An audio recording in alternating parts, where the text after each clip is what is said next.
And I welcome you back once again to Cherish Ephesians 6:4. This week's article's title is, Should We Fear the Rise of the Trad Wife?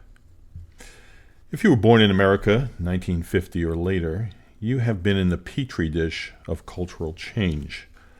I was born in 1956, and during my most formative years, let's say my first 20 years, I lived on the launchpad of the sexual revolution.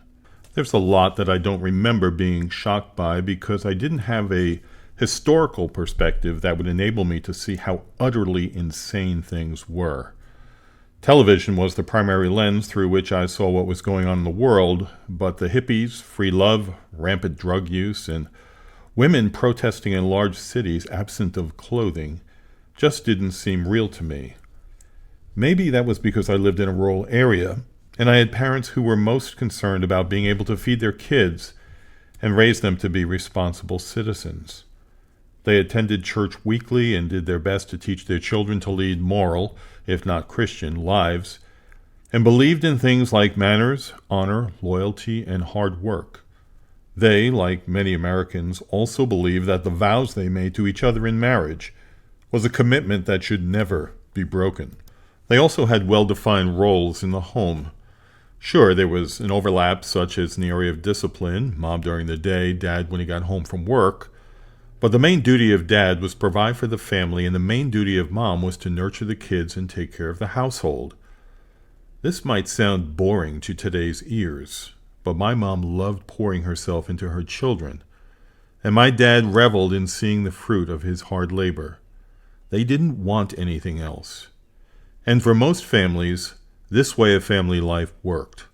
Actually, it worked great and was the normal way of living life for most people for about 6,000 years. However, the demands that were being made in the result of the so-called new freedoms continued to roll out over the next 40 years. In many instances, the changes represent dramatic change from the past, and in some cases, a complete 180-degree turn.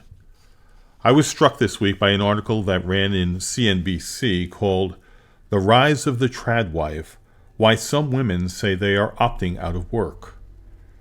The article's interesting because of the way it portrays the traditional family life. I'll just quote and comment. The first line says, quote, "If TikTok is any guide, more women are taking a traditional approach to romantic partnerships. Some say that they're even opting out of the workforce entirely in favor of the so-called soft life, centered around their home, their family, and their own well-being." Unquote. Stop. Note they call it romantic partnerships, not marriage, and taking the traditional approach requires the commitment of marriage. But times have changed. Also, they describe the traditional approach as the soft life. I'm not sure if they intend that to be a positive or a negative descriptor, but I can tell you that the traditional approach, if done with a passion and dedication, is no soft road. The article continues, and note how foreign this is to the modern women of the world and how easily it is dismissed. Quote, "The thing about trad wives is that it feels very different. It is an escape from a lot of people's reality," she said. "Experts say it's a facade. Evidence shows that this is something few women are actually doing, and it's not a realistic lifestyle to aspire to." Unquote. Now we get to the underlying philosophy that has been drilled home to women, especially these last 60 years. The traditional home that was led by the man is patriarchy, and that is something we have strived to get away from.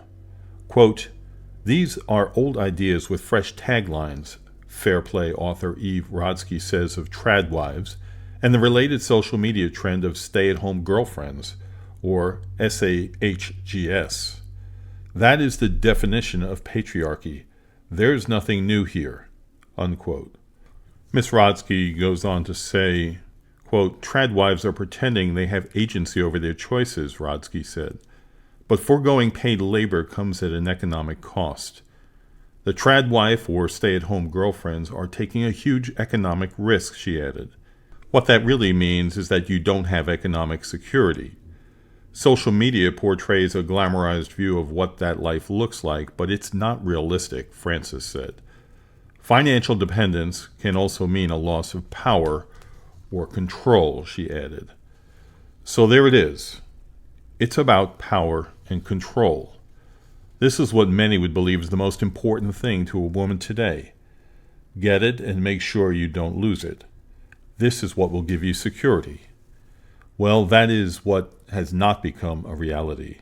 While there are more women working than ever and making more money than ever, the rate of women experiencing the negative effects of stress on the job is higher than ever, and the levels of anxiety and loneliness in our country is at a record high. Women are starting to rethink how they are spending their lives and whether or not the so-called power and control is worth it. But how did we get here? What is the underlying cause of all these societal changes over these last 60 years? I believe there's a close correlation between the Christian faith and the changes. That is, as fewer people in America are true practicing Christians, the door has been opened to all kinds of foolish thinking that has systematically destroyed the desirability of the traditional family.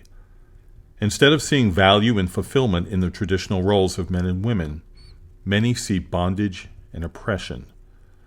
We should not be surprised at the outcome.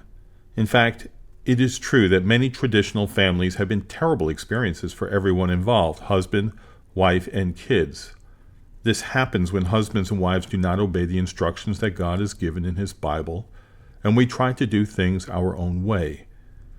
Sadly, the world sees this and concludes that there is something better than traditional marriage. But the answer is not doing something else. It's doing marriage as God designed it to be. If we would do it God's way, joy and fulfillment will follow. It is also true that pursuing the traditional family model is a greater financial challenge for some today. Everything, especially housing, is more expensive. But here again, the Christian must think biblically about this. Many Christians assume having certain things is not a maybe, but a must. In other words, we must have a house. We must have fun cars. We must go away on vacation twice a year. However, I have witnessed many young Christians who are thinking necessities rather than musts. They are prioritizing making babies and making a home, whether the home is owned or rented. They are getting creative on their fun trips, avoiding the big spends that others do, whether they have money or not. They are working on contentment, something the Apostle Paul said was great gain. They are focused on budgeting wisely and have financial discipline, and they are finding that they can do just fine with dad working and mom at home, and some moms are doing part-time jobs from home as well. One more point. Many surveys and studies have found that the younger generations are longing for experiences. This is also confirmed by the travel and leisure industry, as airplanes are reported to be full and cruise lines are doing great business. And here's the irony. Families are settling for experiences that give short-term fun without any long-term value, while ignoring the experience of walking with God. There is no greater joy than traveling through this crazy life and seeing God provide and change and bless, while we await the next life full of wonder and love forever. This is the message that we must get through to our children. It is required of those parents who believe that they should be obeying Ephesians 6:4. That is, you must bring them up in the discipline and instruction of the Lord, not the instruction of this world. Thanks for listening. See you next time.